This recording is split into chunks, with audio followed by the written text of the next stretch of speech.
Hai, Assalamualaikum warahmatullahi wabarakatuh. Welcome to my YouTube channel Poleta Pauline. Oke, udah lama gak ketemu ya.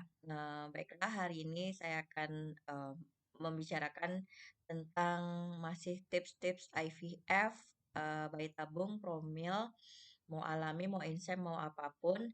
Nah, tips ini juga bagian paling penting di antara yang sudah saya berikan, baik berupa makanan, minuman, olahraga, akupuntur, pengobatan, dan hal-hal yang membuat gagalnya IVF, promil, atau gagalnya kehamilan, dan lain-lain sudah saya share sebagian. Nah, ini adalah part terpenting bagi teman-teman yang ingin IVF atau eee, promil jenis apapun, mau alami sekalipun. Nah, itu setelah saya sudah bertemu sama teman-teman dari berbagai macam provinsi, yaitu teman-teman yang ada di grup IVF yang sudah saya buat, yang kalian mungkin sudah ada sebagian bergabung di grup IVF saya. Mmm, jadi setelah ketemu ada berbagai macam masalah, ada yang 10 tahun, belum hamil 8, 7, setelah menikah belasan tahun. Nah, dan ada yang baru pertama kali promil, ada yang sudah menjalankan lalu gagal, sudah memaksimalkan, tips-tips ataupun, sudah sempat berobat tapi masih gagal. Mungkin, ada hal yang perlu saya sampaikan di sini. Yang pertama, adalah tips ini mungkin bagi kalian yang, muslim ya. Kalau saya nggak tahu apakah di ibadah di non-muslim itu ada yang seperti, kami lakukan di muslim, saya kurang tahu, tapi, terkhusus ini untuk teman-teman yang muslim. Nah, langkah yang, saya lakukan saat, FET ataupun IVF, jadi sebelum berangkat ke Jakarta, setiap, awal IVF dan FET pertama yang kembar kemarin yang sudah saya ceritakan, kembar sepasang, saya sebelum berangkat itu, saya mempersiapkan diri saya salah satunya yaitu, ruqyah. Jadi melakukan ruqyah, yaitu pembersihan diri dari, hal-hal yang mungkin bagi kalian, percaya nggak percaya, tapi ini memang ada di Al-Quran, yaitu, hal-hal yang mengganggu yang kasat mata seperti gangguan jin, di mana jin ini kalian sudah tahu mungkin yang muslim, tugas dia itu kalau yang jin itu kan ada seperti manusia juga, ada yang jin muslim, ada yang, eee, maksudnya itu yang ingkar kepada Allah. Jadi yang, ingkar kepada Allah ini dia mengikut perintah setan. Nah, apa salah satu fungsi mereka, yaitu mengganggu keturunan Hawa. Nah, jadi Adam dan Hawa diganggu, baik itu segi ibadahnya dan termasuk ibadah untuk menikah dan untuk ibadah, mempunyai keturunan. Nah, jadi, saya ceritakan dulu, jadi jin-jin ini bertugas seperti itu. Nah, mereka masuk melalui apa? Mereka masuk melalui peredaran darah manusia. Makanya, kalau kalian sudah ada yang menjalani ruqyah, ruqyahnya bilang, "Oh ya Bu, sudah bersih, masih ada," dan efek-efek ruqyah mungkin sebagian sudah, tahu ya, karena ada juga di tayangan TV tentang ruqyah. Nah, jadi balik lagi, nah tugas jin itu, mengganggu ibadah manusia untuk ingkar kepada Allah, tidak beribadah, tidak beriman, dan salah satunya juga, bagaimana dia menggagalkan manusia itu masuk ke surganya Allah. Nah, jadi seperti ustadzah ya, tapi, mudah-mudahan ini pemahamannya kalian dapat, mengerti, dengan bahasa saya. Nah, jadi dia menggagalkan manusia masuk surga, sekaligus mengganggu ibadahnya seperti menikah. Jadi ada yang terjadi perceraian, cekcok di rumah tangga, tidak bahagia, tidak harmonis, itu juga salah satu, eee, apa namanya, kinerjanya si jin tadi. Dan jadi gimana, tidak akur dengan suami, tidak akur dengan istri, dengan anak, yang terjadinya perceraian. Mereka senang, makanya Allah Allah sangat marah kalau ada yang bercerai walaupun itu, bukan perbuatan yang haram.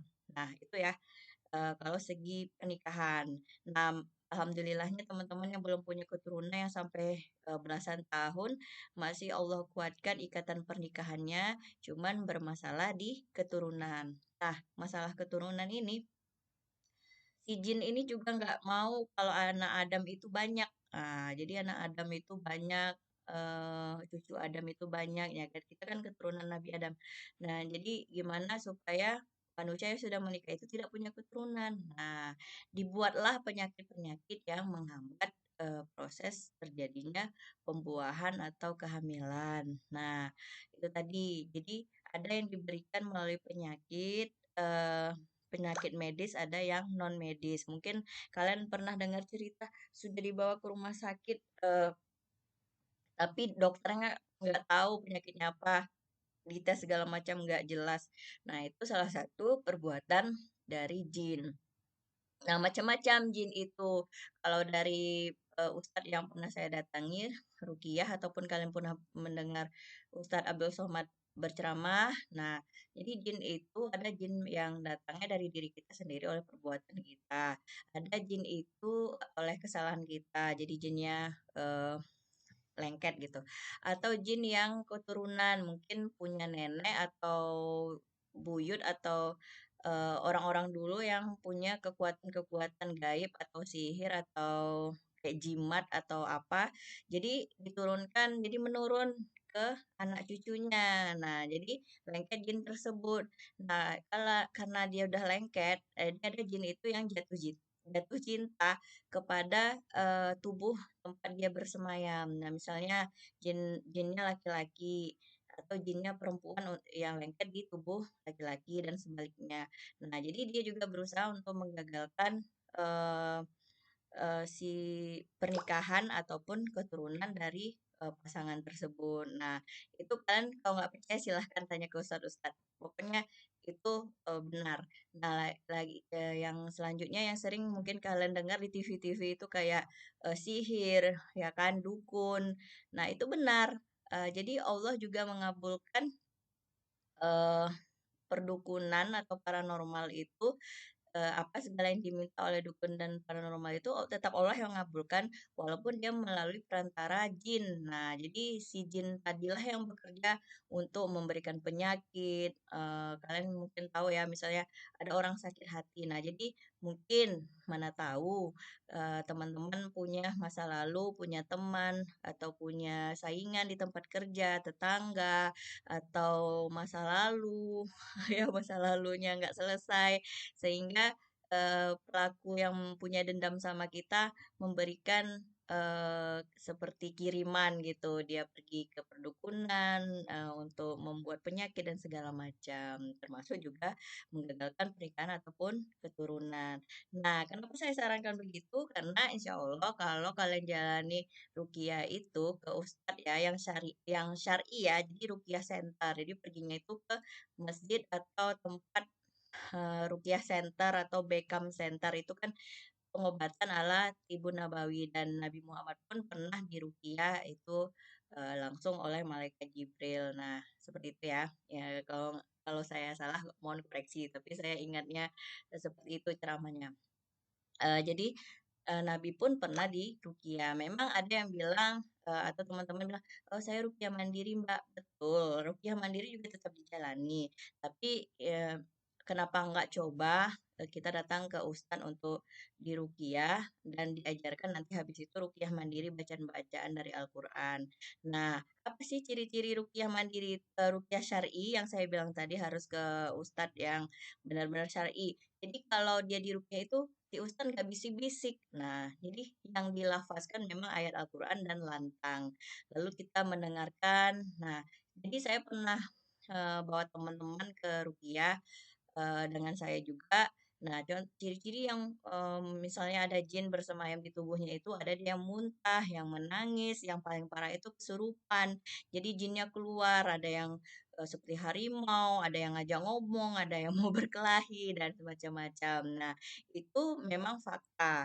Nah, jadi, dunia jin itu kan seperti di Al-Quran kalian sudah tahu di surat Jin, Itu ada di dalam Al-Quran menjelaskan tugas dan fungsi jin. Jadi jin itu juga makhluk ciptaan Allah yang sama seperti manusia dan dia ada dosa dan pahala juga. Jadi yang seperti saya bilang ada dia yang muslim yang mengikuti perintah Allah maka dia masuk surga. Yang tidak ya tetap jadi temannya setan masuk neraka. Nah, itulah mungkin yang salah satu tips terpenting yaitu ruqyah.